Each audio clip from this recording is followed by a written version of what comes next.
Olá, aqui é a professora Juliana Santiago Teixeira e a aula de hoje a gente vai falar sobre fila sequencial na disciplina Algoritmos e Estrutura de Dados.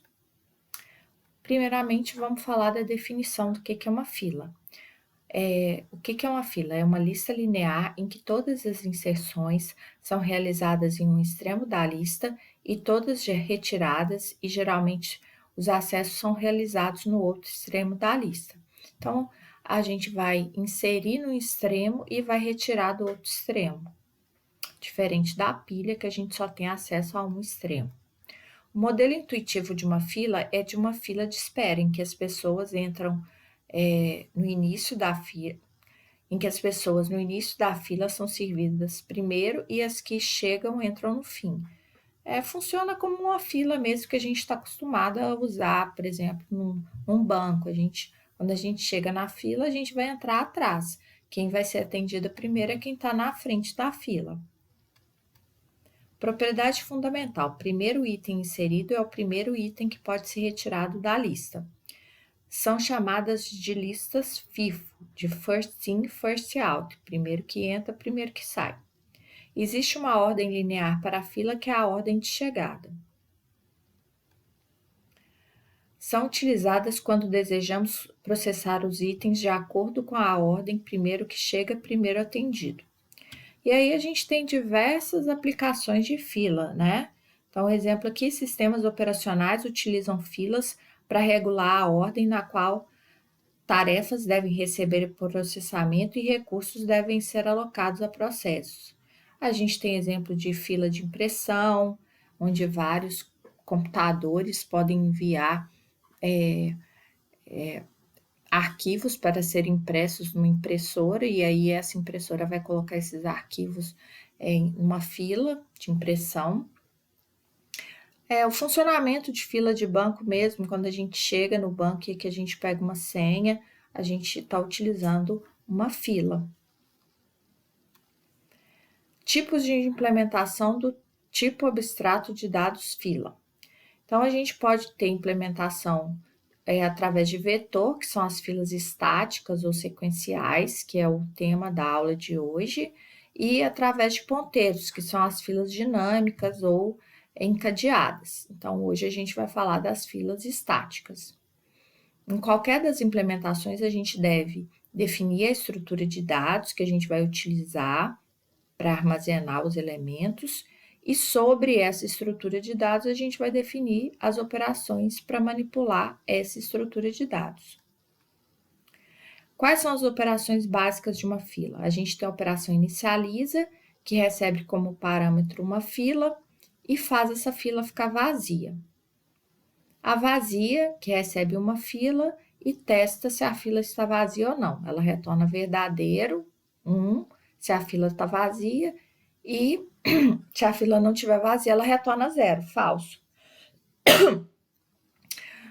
Mais uma vez, seguindo aquele mesmo padrão, eu sempre passo as estruturas por referência, embora nessa operação aqui, a gente não, na operação vazia, não teria necessidade de passar a fila por referência, porque ela não vai ser alterada. A gente tem a operação em fileira, que recebe um elemento e insere esse elemento no final da fila. Aqui eu coloquei uma fila de inteiros, mas a gente pode ter uma fila de qualquer tipo, né? De caracteres, de pessoas, de qualquer coisa que a gente queira colocar aqui. E a operação desenfileira, que recebe uma fila e ela vai retirar um elemento da fila e vai retornar esse elemento aqui nesse parâmetro X. Agora, tudo que eu falei, né, são definições da fila e elas servem para a fila sequencial e para a fila dinâmica. Agora vamos falar da fila sequencial. Uma fila é sequencial se para cada componente da fila o seu sucessor estiver armazenado na posição física seguinte da fila. A implementação mais comum é através de ponteiros. Os itens são armazenados em posições contíguas de memória, ou seja, em sequência, né, porque a gente está usando um vetor. A operação em fileira, A operação enfileira faz a parte de trás da fila expandir-se e a operação desenfileira faz a parte da frente da fila contrair-se. A fila tende a caminhar pela memória do computador, ocupando espaço na parte de trás e descartando espaço na parte da frente. Então, esse é um problema que a gente tem, porque vai chegar um ponto que eu cheguei lá no final do meu vetor, eu não tenho mais espaço, mas se eu fui enfileirando e desenfileirando, a minha frente da minha fila, o início do meu vetor está vazio. Então, problema, com poucas inserções e retiradas, a fila vai ao encontro do limite do espaço da memória alocado para ela. Foi aquilo que eu acabei de falar, né? A gente vai inserindo, retirando, e aí, uma hora eu cheguei no final do vetor, mas eu tenho espaço livre na minha frente, na frente da fila, né? Solução: imaginar o vetor como um círculo. Então, a gente vai imaginar o vetor como um círculo, e aqui nesse círculo eu vou ter dois indicadores, um para indicar qual que é o elemento que está na frente e outro para indicar qual que é o elemento que está atrás, certo? E esse frente e esse trás vão caminhando aqui no sentido horário para regular quais são os elementos que eu tenho na minha fila. Nem sempre o frente vai estar na posição 0.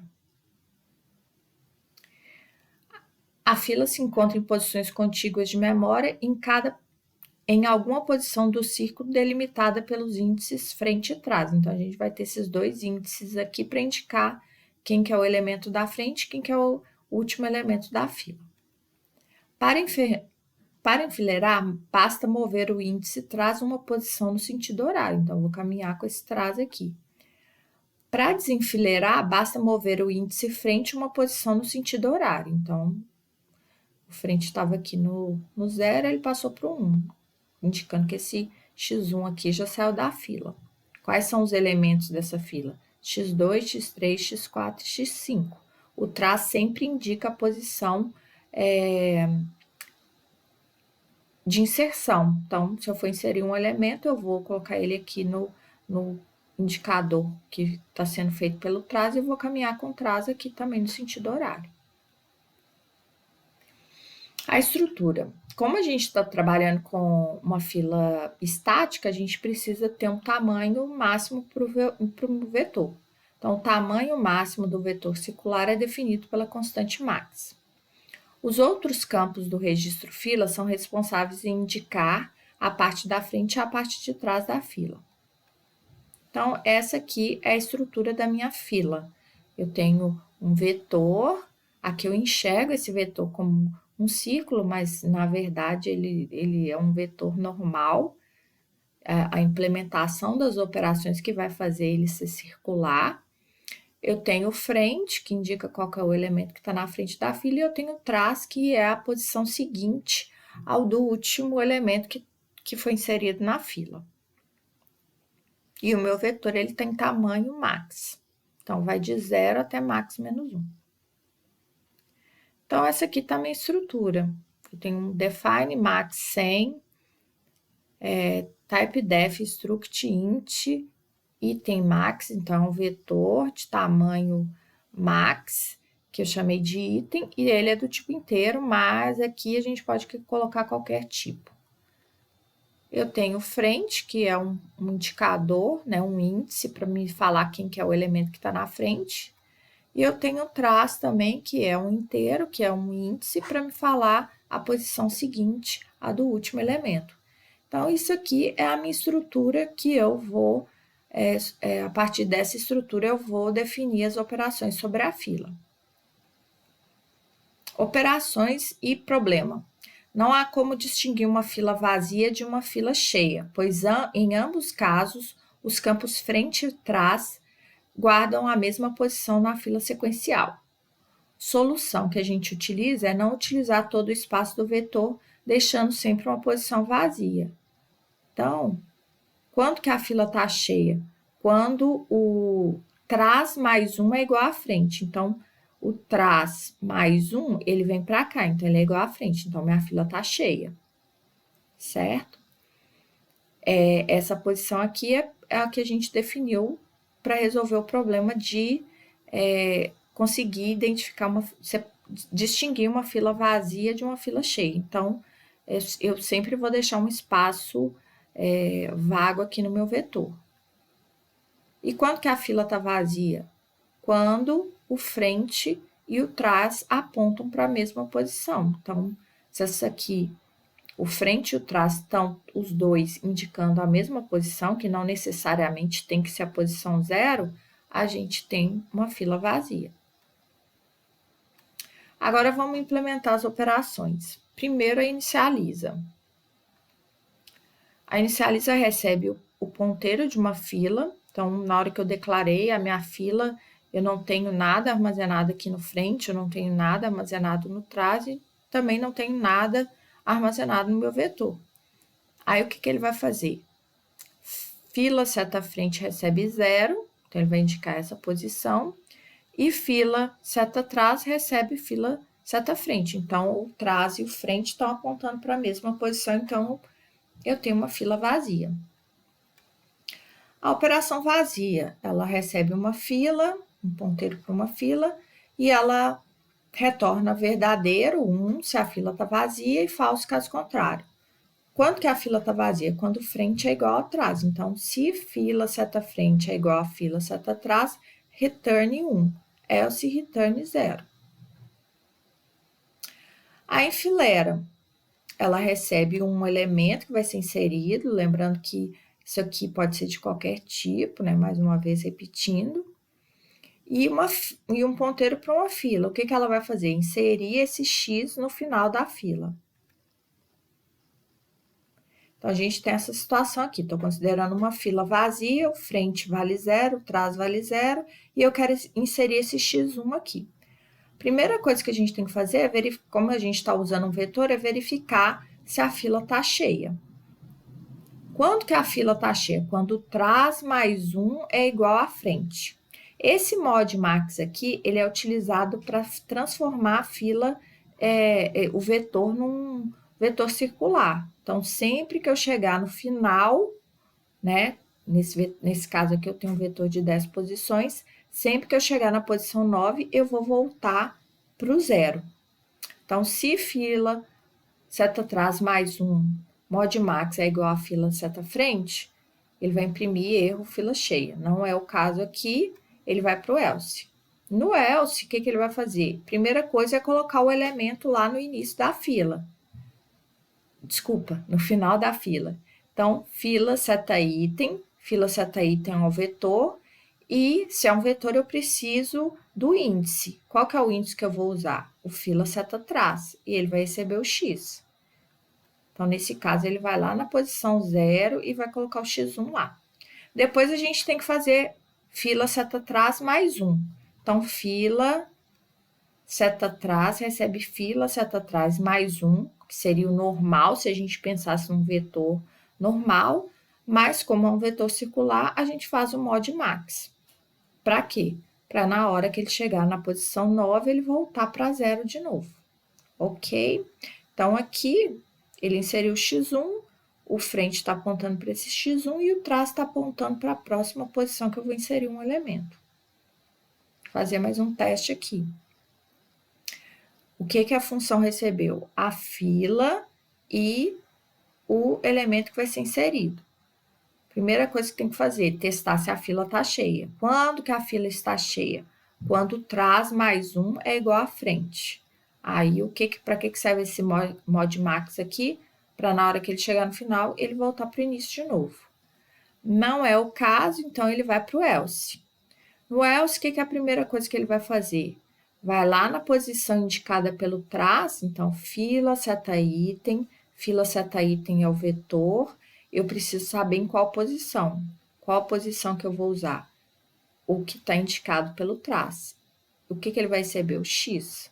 Então, ele vai lá na posição 1 e vai colocar o x2. Depois, o que a gente tem que fazer? Atualizar o trás. Trás recebe trás mais 1. No caso, para a gente trabalhar com vetor circular, a gente faz o modmax. Então, fila seta trás recebe fila seta trás mais 1 modmax. Então, o trás era 1, passou a ser 2. Então, é assim que funciona a operação enfileira. Agora, vamos lá para a operação desenfileira. A operação desenfileira, o que ela recebe? Ela recebe a fila, o ponteiro para a fila, e esse X aqui, que é passado por referência, só para a gente guardar o elemento que foi retirado da fila, porque se a gente precisar fazer alguma operação com ele, a gente tem ele armazenado. Então, estou considerando essa fila aqui. Quais são os elementos dessa fila? Vai de frente até o trás aqui, o anterior ao trás. Então, quais são os elementos? X1, X2, X3, X4. O trás, lembra que o trás indica a posição, a primeira posição vazia que eu tenho no meu vetor. Primeira coisa que a gente tem que fazer é testar se a fila está vazia. Não é o caso, né? O frente não é igual a trás, então ele vai para o else. No else, a primeira coisa que ele vai fazer é guardar o elemento que vai ser retirado da fila no parâmetro x. Então, aqui, ó, a variável apontada por x recebe fila seta item. Fila seta item é o vetor. Se é o vetor, eu preciso do índice. Qual que é o índice? Fila seta frente. Então, o frente vale 0, quem vai sair da fila é o x1. E depois a gente tem que incrementar o frente. Lembrando que tanto o trás quanto o frente caminham sempre no sentido horário, né? Eles vão sempre sendo incrementados e quando eles chegam no final, eles voltam para o início de novo. Então, fila seta frente recebe fila seta frente mais 1. Como a gente está trabalhando com vetor circular, a gente faz esse mod max. Então, o frente era 0, passou a ser 1. O x1 continua aqui, mas ele é lixo, porque ele não está entre os índices aqui, frente e trás. Quais são os elementos válidos dessa fila? x2, x3, x4. Vamos fazer mais um teste. Chamei a operação desenfileira. O que ela recebe? A fila e o x. Então, tá aqui minha fila e tá aqui o x. Primeira coisa que a gente vai fazer, testar se a fila está vazia. Não é o caso, porque o frente não é igual ao trás. Else, o que ele vai fazer? Primeira coisa, guardar o elemento que vai ser retirado. Fila seta item é o vetor, então preciso saber em qual posição. Qual posição que é? É aquela que está sendo indicada por fila seta frente, que no caso aqui é o x2. Então, armazenamos os x2 aqui no parâmetro x, e depois a gente tem que caminhar com frente. Como que a gente caminha com frente? Fila seta frente recebe fila seta frente mais 1, mod max, para a gente ter um vetor circular. Então, a minha fila ficou dessa forma. Quem são os elementos válidos dessa fila agora? x3 e x4. Ok? Então, é assim que funciona. O frente e o trás, eles vão sempre caminhando aqui no sentido horário. Na hora que chegar no final, volta para na hora que chegar lá na posição 9, volta para a posição 0. E assim por diante. Bom, pessoal, é isso. Espero que vocês tenham gostado. Se tiver gostado, não esquece de dar um like e se inscreva no canal. Um abraço e até a próxima.